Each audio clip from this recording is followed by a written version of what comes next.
Oi, gente! Hoje a gente vai falar para vocês um pouquinho mais de como foi o processo seletivo dele para entrar na empresa lá de Portugal, né? Qual foi o passo a passo, como que ele conseguiu a vaga, né? Basicamente, em relação a tempo, ele estava desempregado desde fevereiro e acho que essa empresa abordou você por volta do que maio, abril, por aí, né?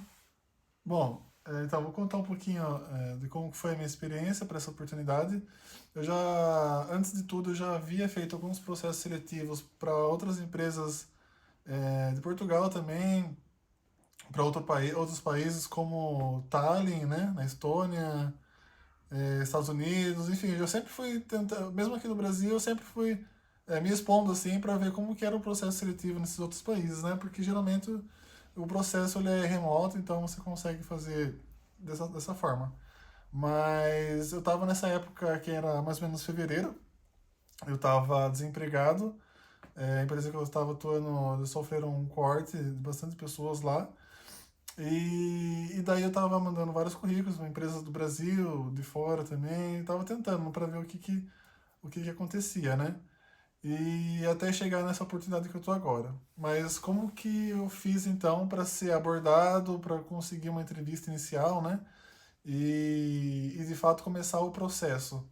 Bom, após eu ter ficado desempregado, eu corri atualizar o meu LinkedIn, que atualmente, pelo menos para a área de TI, acredito que para outras muitas áreas também, é o ponto assim, a rede social mais importante para você se manter atualizada, né? Eu não digo que você precisa ficar postando lá, mas você precisa estar sempre mantendo seus dados atualizados, suas informações, que de certa forma é bem visto pelos recrutadores, né? Então, quanto mais bem atualizado, mais informações você consegue transmitir para as empresas, para os recrutadores que você é capacitado, isso é muito bom. E para TI, o LinkedIn é essencial, assim. Claro que a rede de contatos também, o network legal é muito bom, mas muitas das minhas entrevistas que eu consegui fazer na época foi através do LinkedIn e muitas porque fui abordado por recrutadores lá. Como a minha ideia era conseguir ou emprego ou alguma vaga aqui no Brasil ou no exterior, então eu deixei todo o meu LinkedIn em inglês, que foi o meu primeiro passo, e também deixar ele totalmente atualizado com cursos, experiências, o que eu fazia nas atividades passadas, os meus cargos, então deixar tudo bem detalhado e mais ou menos num padrão que eu percebi que eles perguntavam, que era interessante para eles. Então eu fui tendo uma base de perguntas que eles faziam para mim e eu consegui já ir estruturando o meu currículo e o LinkedIn também de uma forma que eles ficassem atraentes aos olhos deles, né, dos recrutadores.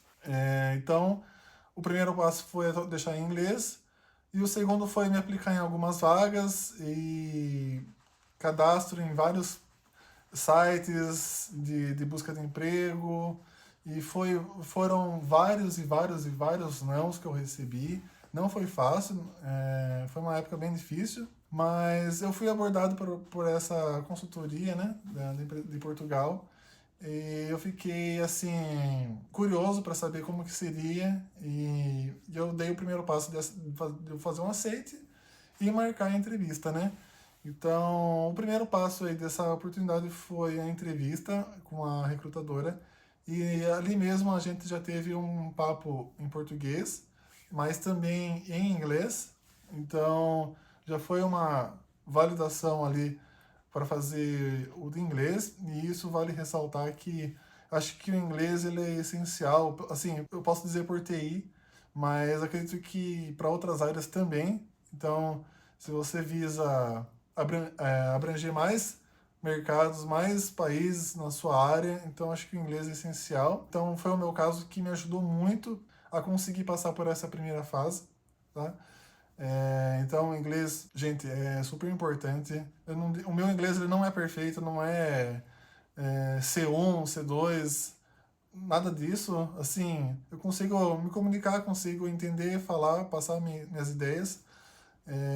mas está longe de ser fluente ou perfeito, eu estou buscando aprimorar. De qualquer forma, quanto mais você conseguir melhorar o seu inglês, melhor. Então, o segundo passo foi um teste técnico que eu fiz em uma plataforma online. Então, é bem comum para vagas de TI terem esse tipo de testes, né? E são várias perguntas ali que o pessoal deixa cadastrado e você tem um tempo para você responder, né? E eu consegui ser aprovado ter um nível de aprovação que eles consideram ok para seguir. Feito isso, eu tive uma conversa outra vez com a recrutadora e já com a pessoa responsável por mim na empresa, né, no caso, e já com uma proposta de aceite, né. Para esse primeiro passo foi só isso mesmo. Então foi essa proposta. Mas fala um pouco mais do que você faz exatamente, qual é a tecnologia que você trabalha. Eu trabalho hoje como desenvolvedor de software, né? Mais especificamente como front-end developer, que é o nome do cargo. Então eu atuo criando páginas, dashboards, fazendo código para web, basicamente, né? Então, assim, eu vou passar um pouco por cima das tecnologias que eu uso, porque pode ser que para alguém que esteja assistindo seja interessante e tenha curiosidade. Hoje em dia eu utilizo React, Angular, TypeScript, JavaScript, CSS, Figma para construir layouts também. Então, é um pouco do que eu utilizo. Git também, repositório, é muito importante também. Também um pouco de DevOps, né? Que está aprendendo aos poucos na empresa, né? Sim, e muita coisa, pessoal. Você não sabe, você não consegue saber tudo, mas você vai aprender ao longo do caminho. Então, é muito importante também nessa área você conseguir se manter atualizado. Eu acho que é uma das coisas que mais pegam também é porque você precisa se manter atualizado e você também não consegue ficar totalmente desatualizado, porque a todo instante é exigido novas tendências no mercado e você precisa estar acompanhando, senão você fica defasado e acaba perdendo muitas vezes o emprego que você está e não consegue se realocar depois. Então, é um pouco cansativo, mas também te força a estar atualizado. Essa área é assim, tá? Então, falando um pouco dessa empresa que ele passou no processo seletivo, quando a empresa fez a proposta, a empresa deixou claro que queria que a gente fosse se mudar para Portugal, independente do cliente que ele fosse alocado, como é uma consultoria, então ele teve outras etapas de processo seletivo para poder se alocar em um cliente da empresa. Então, independente do cliente, ele tinha que ir para Portugal, porque poderia ser híbrido, ou mesmo que fosse 100% remoto, era um pré-requisito essa mudança para Portugal, né? Sim, é uma curiosidade sobre Portugal, mas também eu acredito que outros países da Europa, a Europa no geral, eu percebo que eles preferem que a pessoa esteja alocada lá, mesmo que seja um trabalho remoto, 100% remoto, mas que o profissional esteja lá por questões de conferências presenciais ou algum dia eventual ir no escritório, ou mesmo se o trabalho é híbrido. Mas, de qualquer forma, é diferente dos Estados Unidos, que muitas empresas estão nem aí para onde você está. Na Europa, eles exigem, na maioria, que você esteja lá no país, né? Então, depois que ele aceitou, de fato, mais ou menos em maio ali, então começou o processo da empresa ir atrás dos clientes para que ele fosse aprovado em um cliente específico, para de fato ver se ia começar remoto ou se não, senão teria que esperar o processo todo do visto para poder começar a partir do momento que tivesse pisado de fato em Portugal. Então a empresa começou a procurar os clientes para ele trabalhar. Bom, como eu comentei no vídeo passado também, eu estava fazendo entrevista para dois clientes deles, né?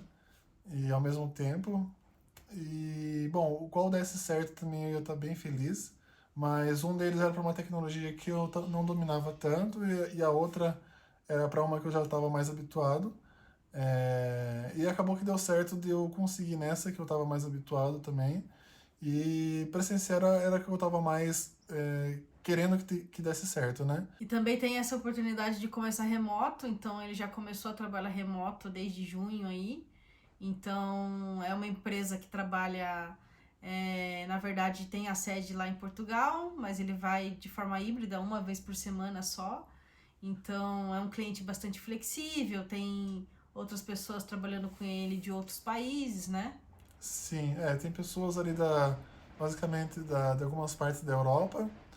E a minha sede fica em Portugal mesmo, em Lisboa, no centro de Lisboa.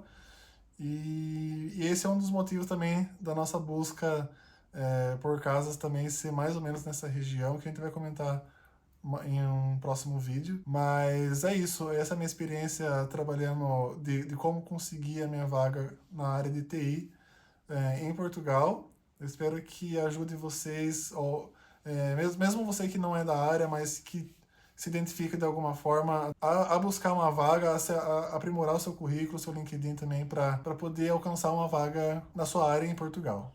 Então, e basicamente, a partir disso, a gente teve contato também com as advogadas, que a empresa disponibiliza para a gente fazer todo o processo de visto. E as advogadas, elas nos auxiliam em todo o processo. Então, com base nisso, identificaram que o perfil dele é um visto D3, que a gente vai falar também no próximo vídeo mais detalhes sobre esse tipo de visto, que é o visto de profissional altamente qualificado, porque, por exemplo, ele tem mais de 5 anos de experiência na área, então depende também de quantos anos você tem de experiência, enfim, então cada visto se encaixa de alguma forma. Mas falando um pouco também, né, então ele já começou remotamente e ele tá fazendo o horário de Portugal, né, então o horário de Portugal hoje ele tá 4 horas à frente do Brasil, então ele já tem que acordar mais cedo aqui para poder trabalhar para lá. Foi bem difícil no começo, porque eu acordo mais ou menos 15 para 5 da manhã, né? Quando é 5 horas da manhã aqui, é 9 horas lá e começa o expediente. Então, muitas das vezes eu abro já os aplicativos de mensagem, já tá cheio de mensagem, cheio de coisa para fazer, reunião, e até a cabeça começar a funcionar como no horário deles ainda demora um pouco, principalmente no começo, foi difícil a adaptação. Eu fui se adaptando também, hoje em dia tá bem mais tranquilo, mas é algo que é complicado no começo. E a empresa também, né, é muito interessante falar que ele já tinha feito um processo seletivo de uma outra empresa de Portugal e não era tão interessante assim. E a empresa atual agora, a consultoria em si, ela dá uma ajuda de custo pra gente pro aluguel, né, pro arrendamento, que como eles chamam lá o aluguel, e também para mudança. Então todo o processo de mudança, por exemplo, ajuda de custo com passagem aérea, ou até mesmo um hotel que precisasse ficar antes de conseguir uma casa, eles também ajudam nisso. Então, foi bastante importante para a gente essa ajuda da empresa. Então, realmente, como eu disse para vocês, era difícil a gente falar não, né? Porque a empresa estava todo o tempo apoiando a gente, esperou nossa viagem que a gente tinha programada e tal.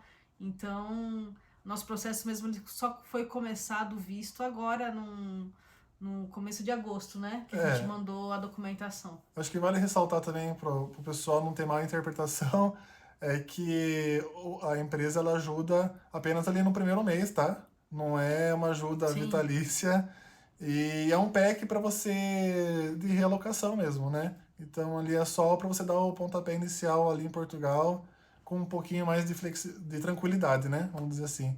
Então, acho que é isso. Se você tem mais alguma curiosidade, alguma coisa que você ficou com dúvida, pergunta aí na caixinha de comentários e curte e se inscreve aí no nosso canal. E no próximo vídeo a gente vai falar mais um pouquinho de como que é o processo do visto em si, né? A gente vai falar da documentação necessária que foi pra gente, do processo que é um pouco chatinho, de como a gente fez o preenchimento do formulário, enfim, todos os detalhes a gente vai comentar no próximo vídeo.